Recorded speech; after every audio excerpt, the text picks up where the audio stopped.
হওয়ার ফলে আমি মনে করি দেশের স্থিতিশীলতা, রাজনৈতিক পরিবেশ এবং আগামী নির্বাচনের ক্ষেত্রে একটা ভালো ফলাফল পাওয়া যাবে। সেই ক্ষেত্রে জনাব নূর, একটা কথা আপনি একটু মনে রাখেন তো, ধরেন যদি লন্ডনে বৈঠক না হইতো, ডক্টর মোহাম্মদ ইউনূস বলছিলেন যে এপ্রিলের প্রথম ভাগে ইলেকশন হবে, বিএনপি দাবি করছিল ডিসেম্বর হবে, এখন এটা ফেব্রুয়ারিতে হবে। এই মানে প্র্যাকটিক্যালি তো ব্যবধানটা আসলে 2 মাসের বা 1.5 মাসের।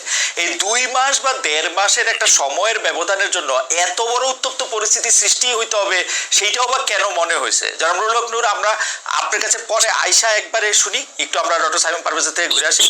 ডক্টর সাইমন পারভেজ, আমি এই ব্যাপারটা নিয়ে আপনি আপনার মন্তব্য করেছেন আসলে কেন এটা হয়েছে। আমি অন্য একটা জায়গা থেকে একটা ব্যাপার আপনার দৃষ্টি আকর্ষণ করতে চাই। আপনি নিশ্চয়ই দেখেছেন যে এরকম কথাও হয়েছে যে লন্ডনে ডক্টর ইউনূস এবং জনাব তারেক রহমানের মধ্যে যে বৈঠক হয়েছে, এর একটা বড় কারণ হচ্ছে এই সরকারের নানা ব্যর্থতা, আমি বলবো না, কনফ্লিক্ট অফ ইন্টারেস্টের জায়গা থেকে সরকার অনেক কিছু করেছে যেটা আসলে সে পরে তার এটা একটা কনসিকুয়েন্স সামনে আসতে পারে, সেইটার থেকে তাকে দায় মুক্তি দেওয়ার জন্য নাকি একটা আলোচনা হয়েছে।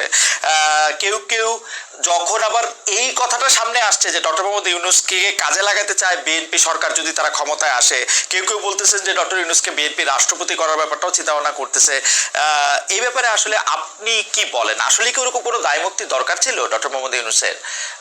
অনেকেই বলতেছেন কিন্তু যে ডক্টর মোহাম্মদ ইউনূস এবং তার সরকারের, তার লোকজনের, মানে এটার কিছু প্রমাণও আমরা দেখতে পাই যে যেই 3 উপদেষ্টা পদত্যাগ দাবি করেছিল বিএনপি, 2 জন ছাত্র উপদেষ্টা এবং একজন উপদেষ্টা জনাব খলিলুর রহমান, সেই খলিলুর রহমান সাহেবকেই কিন্তু আবার ডক্টর ইউনূস সাহেব পাশে রেখেছেন বিএনপির এই বৈঠকের জন্য।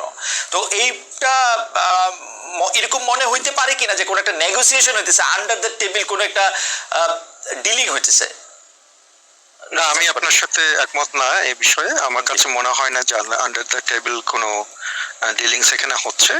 বরং আমার কাছে যেটা মনে হয় যে অন্তর্বর্তী সরকার একটা দীর্ঘ সময় এক ধরনের সরকারের একটা অংশ ভুল পথে পরিচালিত হচ্ছিল।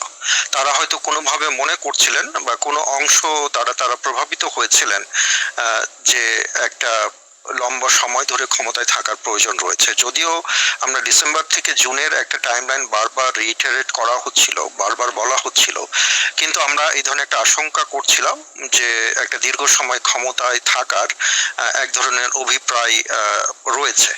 কিন্তু যে কারণেই এক ধরনের হচ্ছে আমি বলবো যে সমঝোতার দরকার ছিল।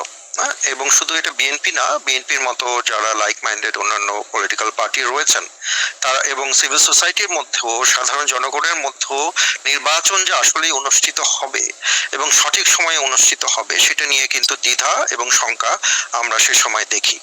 ইভেন আমি এক মাসের জন্য বাংলাদেশ গিয়েছিলাম, সেই সময় সাধারণ মানুষের সাথে কথা বলে সেখানকার যারা একাডেমিশিয়ান রয়েছেন, বিভিন্ন সিভিল সোসাইটি মেম্বার রয়েছেন, তাদের সাথে কথা বলে আমার তখনও মনে হয়েছে যে তাদের মধ্যে দ্বিধা রয়েছে যে আসলেই নির্বাচন এই যে নির্ধারিত টাইম ফ্রেম